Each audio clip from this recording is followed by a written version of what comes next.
नमस्कार मंडळी, दिल्लीकर मराठीच्या नवीन व्हिडिओमध्ये मी शीतल तुम्हा सर्वांचं पुन्हा एकदा अगदी मनपूर्वक स्वागत करते। राम कृष्ण हरी। यंदाची वटपौर्णिमा नक्की कधी आहे याबरोबरच एखादा सण आपण का म्हणून साजरा करतो हेच आपल्याला पूर्त माहिती नसेल तर बऱ्याच वेळा आपणच आपल्या हिंदू धर्म संस्कृतीचा अपमान करतो आणि सणांची खिल्ली देखील उडवतो, जे करणं खरं तर खूप चुकीचं आहे। आता वटसावित्रीचंच घ्या ना। वडाच्या झाडाला दोरा गुंडाळून जर पुरुष दीर्घायुषी होत असते तर आत्तापर्यंत एकही महिला विधवा झाली नसती। त्याचप्रमाणे वटसावित्रीला वडाच्या झाडाची पूजा करताना मस्करीमध्ये बायका एकमेकींना असंही चिडवतात, काय मग आज किती जन्म मागितलं नवऱ्याला? तर नेमकी का करतात ही वटवृक्षाची पूजा?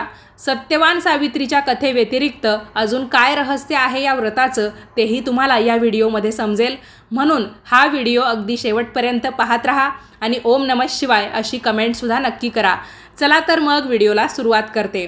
मंडळी, यंदा महाराष्ट्रामध्ये मंगळवार दिनांक 10 जून 2025 रोजी वटपौर्णिमा साजरी केली जाईल आणि वटसावित्री व्रताची जी 26 मे 2025 ही तारीख आहे ती दुसऱ्या राज्यातली आहे। म्हणजे 26 मे 2025ला दुसऱ्या राज्यामध्ये वडाच्या झाडाची पूजा होणार आहे। आपल्याकडे म्हणजे महाराष्ट्रामध्ये आपण 10 जून 2025ला मंगळवारच्या दिवशी वटसावित्रीचं व्रत करायचं आहे आणि तेव्हाच वडाच्या झाडाची पूजा देखील करायची आहे। तर 10 जूनला सकाळी 10:35 ज्येष्ठ पौर्णिमा लागेल। 11 जूनला बुधवारी ती दुपारी 1:13 संपेल। तर चला, तुम्हाला आता वटसावित्री व्रताची योग्य ती तारीख समजली। आता आपण वटसावित्रीचं व्रत का करतात तसेच वडाच्या पूजेचंच इतकं महत्त्व का आहे ते एका संवादातून ऐकू, जेणेकरून तुम्हाला ते अधिक चांगल्या पद्धतीने पटेल आणि समजेल सुद्धा। तर संवाद असा आहे, नवीनच लग्न झालेल्या एका मित्राकडे मी बसलो होतो आणि सहज विषय निघाला। तर एक माणूस आपल्या नवीनच लग्न झालेल्या एका मित्राच्या घरी बसला होता आणि मग पुढे हा विषय सुरू होतो। त्या दिवशी योगायोगाने वटसावित्रीची पौर्णिमासुद्धा होती। मी सहज नवीन वहिनींना प्रश्न केला, काय वहिनी, झालं की नाही बुकिंग? बुकिंग याचा अर्थ इथे असा होता, 7 जन्म मागितलं की नाही माझ्या मित्राला असं। तर वहिनी फनकाऱ्यातच म्हणाल्या, मी विज्ञाननिष्ठ आहे, असल्या अंधश्रद्धांवर माझा मुळीच विश्वास नाही। हे ऐकून सगळेच हबकले।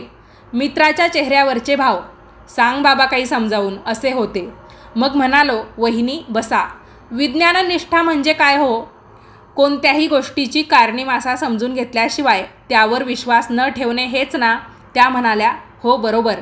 मी विचारलं, वडाचीच पूजा का करायची? आंबा, फणस, जांभूळ किंवा बाभळीची का नाही? मग वहिनी म्हणतात, मला काय माहिती? मी म्हटलं जाऊ द्या।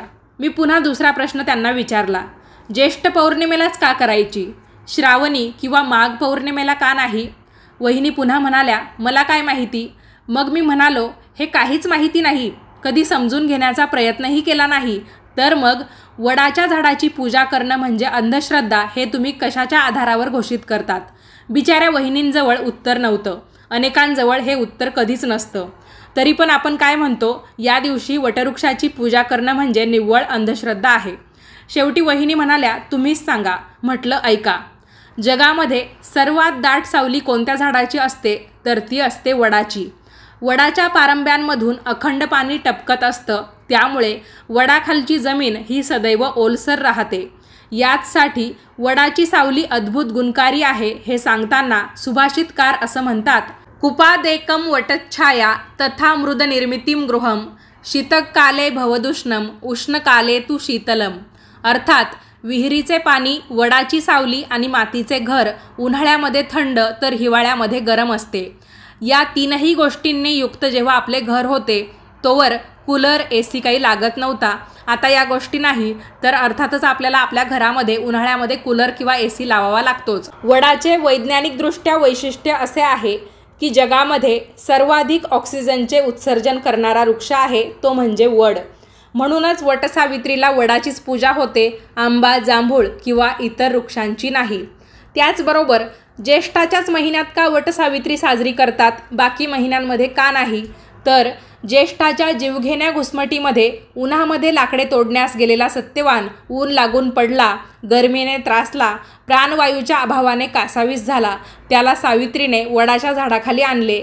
त्या सावलीमध्ये, त्या पारंब्यांच्या तुषारामध्ये, त्या थंडाव्यात आणि उपलब्ध सर्वाधिक ऑक्सिजनयुक्त स्थानी आणल्यावर त्याचे प्राण वाचले.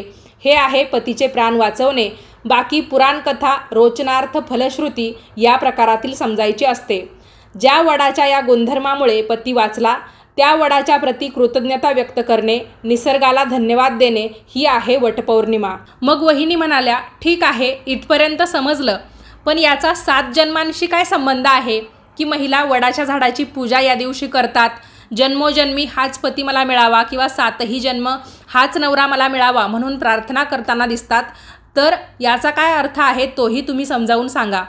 मग तो मित्र असा म्हणतो की ही सुद्धा अशीच न समजता पसरलेली गोष्ट आहे.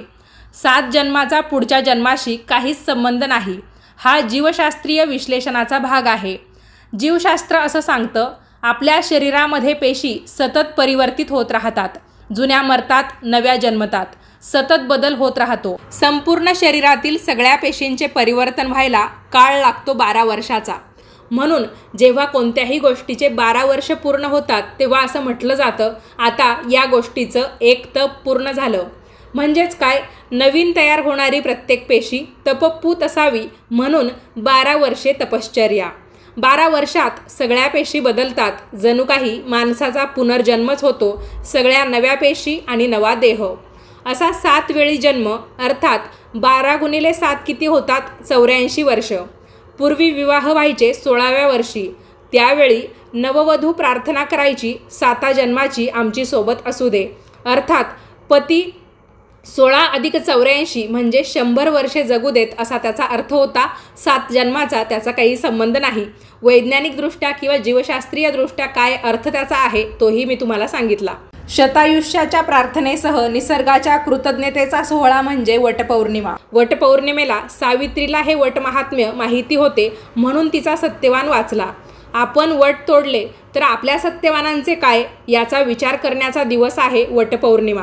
तर मंडळी, या व्हिडिओमध्ये मी तुम्हाला यंदाच्या वर्षी वटसावित्री पौर्णिमा कधी साजरी करायची, त्याचबरोबर या दिवशी वडाच्या झाडाची पूजा का करतात, आंबा, जांभूळ, पिंपळ, बाभूळ या झाडांची का नाही याचं वैज्ञानिकदृष्ट्या असलेलं कारणसुद्धा सांगितलं. म्हणजे धार्मिकदृष्ट्या जी काही कथा आहे ती जवळपास प्रत्येकाला माहिती आहे, पण वैज्ञानिकदृष्ट्या काय कारण आहे ते बऱ्याच जणांना माहिती नसेल.